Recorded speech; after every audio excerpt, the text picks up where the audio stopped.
Good morning everyone. This is again Professor Vincent Torre Bongolan.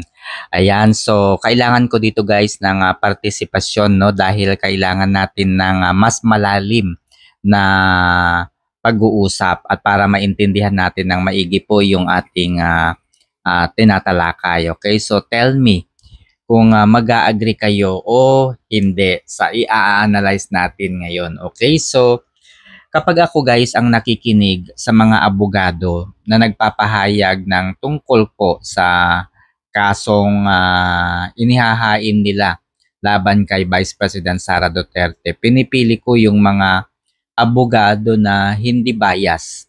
Malalaman mo naman kasi kung hindi bias ang isang abogado. So halimbawa, kapag sila ay nagbabanggit ng mga rules, mga jurisprudence o yung mga court decisions, mga ganyan, no? May mga binabanggit na mga articles. So, pinapakita nila yung mga basihan nila kapag nagpapaliwanag.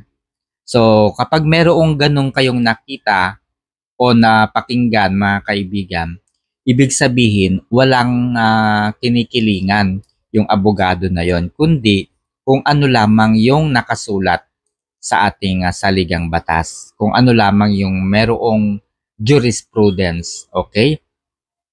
So, isa sa mga nire-recommenda ko, mga kaibigan, para magkaroon kayo ng mas malawak na kaalaman at matuto sa mga legal na usapin, kagaya nga po ng impeachment at iba pang mga kaso, no? Ang panoorin nyo guys ay sina Attorney Neil Abayon. Ayan, talaga namang nagpapaliwanag yan. May ipinapakita pang mga jurisprudence, mga court decisions, etc. etc. Si Attorney Regal Oliva, ayan, napakagaling po nito, no? Somewhere in Mindanao po ito, itong abogado na ito, napakagaling po. At ito po yung kwento, no? Yung kwento po ng buhay ng pamilya po ni Attorney Regal Oliva. Parang history repeats itself nga, mga kaibigan. Nung panahon po ng kanyang magulang. So, si Attorney Mike Operario, ayan. Ito po, mahuhusay po ito. Isama nyo na rin po sina Attorney Rani Randolph Libayan, ayan. So, balik tayo sa pinag-uusapan, mga kaibigan. Sabi ng mga anti-Duterte, inday lustay daw talaga. Tapos ang kapal daw ng mukha na kinu-question yung utang ng ating bansa ngayon, no? Utang po ng Marcos Administration Jr. na 16 trillion na po. My God, 16 trillion na po ang utang ng ating bansa sa kasalukuyan. So, alam nyo ba mga kaibigan, no? Totoo ba yan? Ganyan ba kalaki talaga? Sabi ng Malacanang, sabi ni Auntie Claire, kanina, yung 16 trillion daw ay kasama na dyan yung utang na minana ng Marcos administration sa Duterte. Okay? So eto, alamin natin, tignan natin maigi, no, kung sino talaga yung pangulo na mayroong mas malaking utang. Okay? Alamin natin yung balance na utang bago sila naupo, no? Bago naupo si former President Duterte, bago naupo si President Marcos Jr. So yun po ang i-consider nating baseline, okay? Yung panahon po ni Duterte, ang minana niya pong utang ay 6.4 trillion.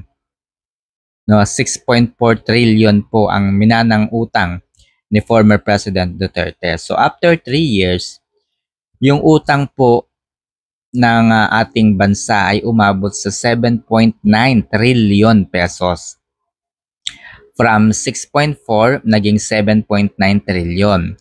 So ibig sabihin mga kaibigan, sa loob ng 3 years ay nagkautang lamang po ang bansa ng 1.5 trillion pesos. Okay? So ulitin ko guys, no? 6.4 trillion yung utang ng bansa natin bago maging pangulo si Duterte. After 3 years, yung 6.4 tumaas, naging 7.9 trillion. So ibig sabihin, kung susumain, tumaas po lamang ng 1.5 trillion pesos ang utang ng bansa noong panahon ni former President Duterte. Noong panahon naman po ni PBBM, ang utang po ng ating bansa ay nasa 12.9 trillion pesos. 12.9 trillion pesos. Okay? So, after 3 years, ito ay tumaas at naging 14.93 trillion. Ibig sabihin, minana pong utang ni PBBM 12.9. After 3 years, umabot na po ito sa 14.93 trillion. Sa makatwid, mga kaibigan, sa loob lamang ng 3 taon, no? 3 taon lamang ang nakalilipas, yung utang ng bansa ay umabot po ng 2.4 trillion kaagad after 3 years. O imagine nyo, kay Duterte 1.5 trillion after 3 years. Kay Marcos 2.4 trillion after 3 years. So, therefore, kung pagkukumparahin yung 3 taon ni Duterte, which is 1.5 trillion ang nadagdag sa utang ng bansa, kay BBM is 2.4 trillion. So, hamak na mas malakas mangutang ang administrasyon ni Marcos Jr. O, di ba? Simpleng mathematics lang yan, di ba mga kaibigan? Kayo, agree ba kayo? O, i-check nyo rin po, no? Pero ito po talaga yung data eh. Wala tayong magagawa dito. Masakit sa kalooban, pero mas lustay ang administrasyon ni Marcos Jr. Okay, so nagets nyo ba? O, ito pa, dagdagan natin. Doon sa 3 years ni former President Rodrigo Roa Duterte, ito yung mga nangyari. Ito yung kanyang mga accomplishment. 3 years lamang po ito 3 years accomplishment. Una, yung pagdating po sa infrastructure development, ito po yung build, build, build. So, inilunsad po niya yung build, build, build program na ang layunin po ay palakasin yung infrastructure ng bansa. At tapos, pangalawa, halos 9,845 kilometer na mga kalsada at 2,709 na mga tulay ang naipatayo o na-rehabilitate. Ito po ay base sa DPWH report as of 2019. So, tinignan ko po mga kaibigan, sinimulan din po ang malalaking proyekto tulad ng Metro Manila Subway, MRT-7, New Clark City Development, Skyway Stage 3. O di ba mga kaibigan, ang dami nun. Okay? So una po, Infrastructure Development Program. So yan po yung una. Pangalawa, War on Drugs. Ito po yung isa sa pinaka-controversial na programa ni former President Duterte. Ito po ay kampanya laban sa illegal na droga. Okay, libo-libong operasyon ng Philippine National Police, PDEA, at iba pang mga ahensya ng gobyerno ay nagtulong-tulong. So dahil sa kanilang pagtutulong-tulong mga kaibigan, libo-libong mga drug personalities sa buong bansa ang sumuko at nanumbalik po sa pamayanan. Critical din po sa international community dahil umano'y paglabag sa human rights violations o extrajudicial killings. Pero ang mga katotohanan ay hindi naman po maitatago sapagkat hindi naman po inorganisa ni Pangulong Duterte na patayin ang mga sibilyan. Ang sinasabi po dito ay hulihin ang mga kriminal, kapag nanlaban doon lamang ipagtatanggol ang sarili. Sapagkat ang ganun pong sitwasyon, halimbawa pinasugod mo doon yung mga otoridad sa kanilang kuwerpo, sa kanilang lugar, ganyan.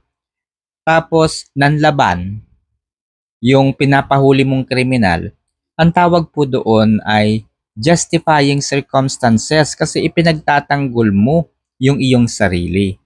So there's no extrajudicial killing na state initiated killings. No, wala pong ganun.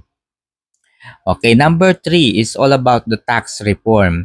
So, ito po yung train law. Okay, maganda po itong train law, pero hindi po ito mararamdaman kapag mga mabababa lang yung inyong sahod. Pero itong train law mga kaibigan, ito yung pinakang ceiling. Ito po yung pinakang ceiling mga kaibigan, wherein kawawa po ay yung mga malalaki ang sahod. Kagaya ko po, ayan, nung nasa Asian Development Bank po ako, ang laki po ng sinasahod ko, 6 digits. At nag-uumpisa kaagad po yon sa 2. O, di ba? 6 digits, nag-uumpisa sa 2. Yun po yung sahod ko noon sa Asian Development Bank bilang Senior Data Scientist and Artificial Intelligence Lead for Innovation. So, napakalaki ng tax kapag malaki po yung sahod, kapag mataas yung posisyon. So, yung mga mabababa po ang income, syempre, mababa rin po yung tax. Sobrang baba ng tax. So, napapababa po talaga yung mga tax ng mga mabababa yung income. Tinaasan po yung mga excise tax sa langis, sugary drinks at iba pa para mas malaki po yung makolektang tax. Okay, pang-apat, ito po yung ease of doing business. So, pinasinayaan po yung Ease of Doing Business Act, okay, na kung saan kapag tayo po ay isang entrepreneur o negosyante mga kaibigan, yung proseso po na pagdadaanan natin sa pag-a-apply ay nagiging mabilis. Pero hindi po nabawasan yung mga requirements. Binibilisan lamang po ha. Binibilisan lamang po yung proseso. Hindi ibig sabihin na binilisan ay binabawasan po yung mga requirements. Hindi po.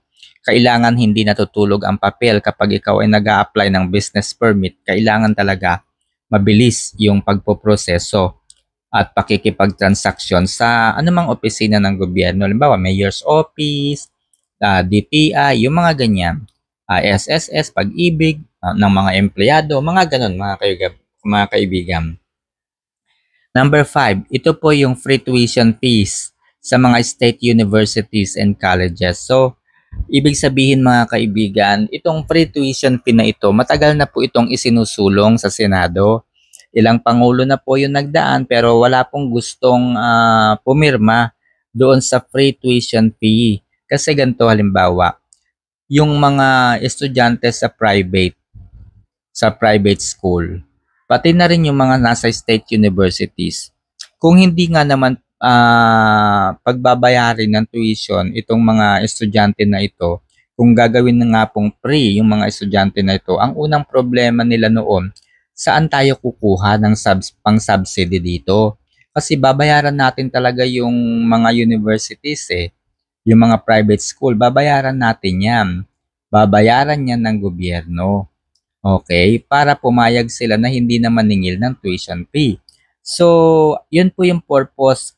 Kaya pinirmahan po ito ni former President Duterte para maging isang ganap na batas kasi ang layunin, ang naisip po ni Duterte, sige, walang pondo ngayon pero gawan ninyo ng paraan. Talagang pinilit po niya yung Congress, no? Pinilit po niya yung Congress na magkaroon po no ng budget sa edukasyon para mangyari itong free education. So paano po yung mangyayari dito mga kaibigan? Kung yung inyong mga anak ay nag-aaral sa private school, libre po yung magiging tuition. So ang gagawin po ng school, magsusumite sila ng record o ito si student Vincent Torre Bongolan dito po na grade 6. So, magre-reimburse po yung school sa ating pamahalaan. So, doon po sila makakakuha ng kita. Okay? So, kaya po naging libre. Number 6, Universal Healthcare Law. So, ito po ay nilagdaan noong 2019. So, ano po ang layunin nito? Automatic ang health coverage sa lahat ng mga Pilipino. So, pinalalakas po lalo yung nagagawa ng PhilHealth at ng ating healthcare system.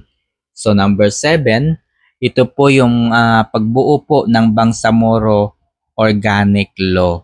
So, ipinasa po ito, no, na kung saan ang nililikha po ng Bangsamoro Organic Law ay ang paglikha ng Bangsamoro Autonomous Region in Muslim Mindanao. Okay, so pinalitan na po yung Autonomous Region of Muslim in Mindanao.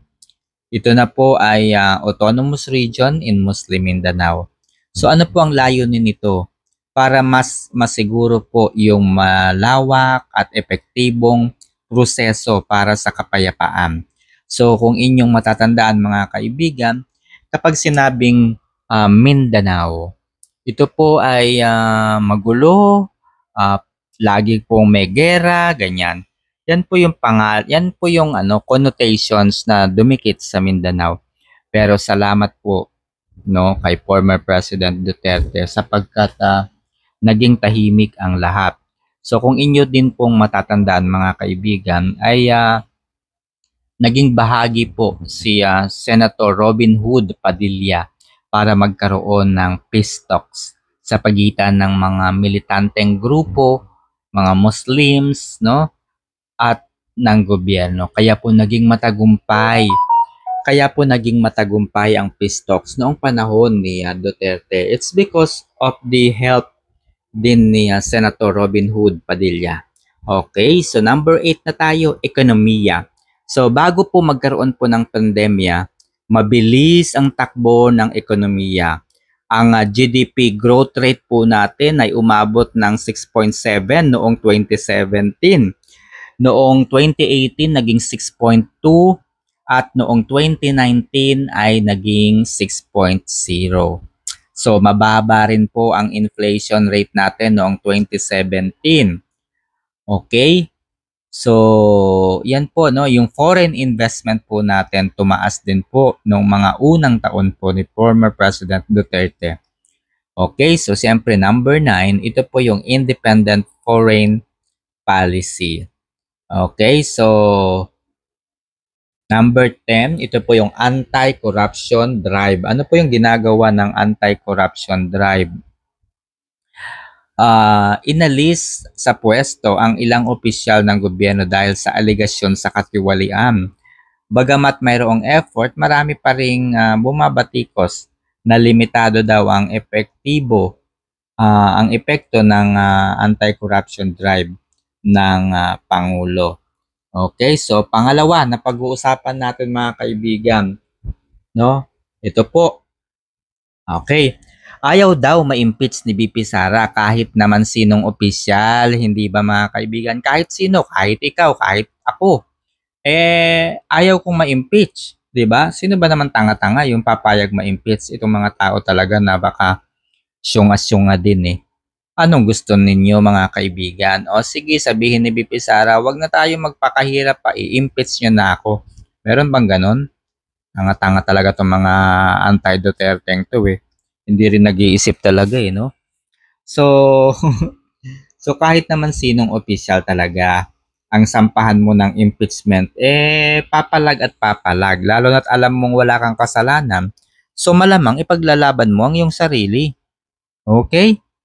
So eto mga kaibigan, breaking news today po ito mga kaibigan. Ngayon lamang po, June 23, 2025. So nagsumite na po ng answer ad cautelam ang Vice Presidente sa pamamagitan ng kanyang mga defense lawyers. Ayan, mga kaibigan. So ito po yung sabi ng mga anti-Duterte, layunin daw ng sagot ni BP Sara na ipasuspinde o ipakansela ang impeachment complaint or trial laban sa kanya. Talaga lang, gaga, mga tanga-tanga ka talaga kayo itong mga anti-Duterte, mga syunga So pinapakancel daw ba talaga ni BP Sara ang impeachment? So yung dahilan po, yung purpose o yung laman po ng ad cautelam, pag-usapan natin sa part 2 yung mga laman po ng ad cautelam.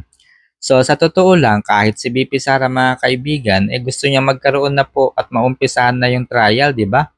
Kasi nga, malalaman na natin ang totoo. Saka maganda rin po yung kasi malilinis niya yung pangalan niya Pag nalinis po kasi niya yung pangalan niya mga kaibigan, game over na po yun sa mga kalaban. Kasi nga, kapag nalinis ni BP Sara yung kanyang pangalan, siya na po talaga ang magiging Pangulo sa 2028. Diba? Kaya itong mga kongresista at ilan sa mga senador, kunya-kunyari lang yan, pinapainit lang nila ang issue na yan Pero ang totoo na, sila din po yung ayaw pa ma-impeach si VP Sara. Bakit? Kasi nga pag napatunayan ni VP Sara na wala siyang kasalanan, wala na, tapos na. Mananalo na si VP Sara sa 2028 election. Lalo na silang walang laban. Kaya ngayon, gusto nilang manatiling mainit na pinag-uusapan, pinapadelay po yung impeachment, na sila rin po ang may kagagawan. Kasi nga, pag nasolve na ito, napatunayan na ni VP Sara yung kanyang pagiging inosente at walang kasalanan, tepok na ang lamok. Okay, so hindi po talaga pinapadismiss ang trial. Proseso po ang tawag dyan. Proseso. So, counter affidavit kung tawagin ang ginawang pagsagot ng VP Sara. So, kung ako man at alam kong wala akong kasalanan, ay haharapin ko siyempre, no? Ang gusto lang ni VP Sara masunod yung proseso. Nabanggit naman na po yan ni Senate President Chis Escudero, mga kaibigan. Di ba nabanggit niya bago po election? Sabi niya, ang mangyayari niya, magpapadala tayo ng summons, magre-reply ng ad cautelam, magpapaliwanag ng side niya ang prosecution, babalik na naman kay VP Sara, tapos babalik na naman po sa House of Representatives. So, ganun po yan. Palitan po yan ng mga motion, mga kemerut, magpapalitan po sila. So, ngayon nga po, no, June 23, nagsumite na ng ad cautelam ang kampo ni VP Sara. Okay, so ngayon ay bibigyan naman ng sapat na panahon ang House of Representatives para tumugon, no, sa naging sagot ni VP Sara. Okay, so kaya nga sa mga nagsasabing pinapadismiss ni VP Sara, natural sa paraang naaayon sa legal na proseso. Sabi nga ni Erwin Tulfo, kung walang katurya-turya, ay ibasura na lang. So, ganito yan Sa totoo lang, si Jinky Beatrix Luistro lang naman yung tumatakbo at tumatakas sa batas. Diba? Itinago nga niya yung kanyang asawa na merong kasong rape. Sabi niya, gawa-gawa lamang yun sa aking asawa. Marami ako nalaman, 'di ba? Marami siyang binanggit, 'di ba? Gawa-gawa lang daw Kwento-kwento lang daw yung mga ebidensya, mga tanim ebidensya daw sa kanyang asawa. Yun naman pala Yun naman pala peke pala yung mga ebidensya laban sa iyong asawa. Di dapat yun yung ginawa mo, inilaban mo kasi nga alam mong peke. Mas malakas yung tsansa na maipanalo mo yun kasi nga peke yung ebidensya, 'di ba? So, ang nangyari sa halip na ipaglaban mo, ipakita mong abogada ako, matalino ako, ginawa mo, tinago ko asawa ko. O, di ba? Proud na proud ka pa. Tinago mo asawa mo, matalino ka pag ganun. Di ba? Matalino ka. Pinagtanggol mo ba yun, yung asawa mo, o itinago mo? Ang pagtatago ba ay pagtatanggol sa asawa, o takot ka lang na makulong ang iyong asawa? So, di ba? Alam mong peke tapos tinago mo yung asawa mo. So, ganun po. Magkaiba po sila ni VP Sara sapagkat si VP Sara matagal na niyang sinasabi na gusto na niyang mag-umpisa yung impeachment. O, di ba? Mailabas na, lahat na, matapos na. O, di ba? Malalaman na natin yung sobre. O, anong laman ng sobre? Yun lang yung kadali. Siyempre, itong mga House of Representatives, pinapadelay. Okay mga kaibigan, kung bago ka lamang sa aking channel, huwag kalilimutang mag-subscribe at makibahagi sa ating talakayan. Sa susunod na aking video ay pag-uusapan natin ang inyong mga tanong. Kaya mga kaibigan, kung kayo po ay mayroong mga tanong, ay iwan nyo lamang po sa comment section ng video na ito. And gagawin ko ang lahat para tulungan kayong ipaliwanag kung mayroon mga mali, meron mga nakalilito sa aking mga tinalakay ngayong araw na ito, ay susubukan nating ipaliwanag. Okay, yun lamang po mga kaibigan. Magandang araw and good evening. Monday, June 23, 2025. So God bless everyone.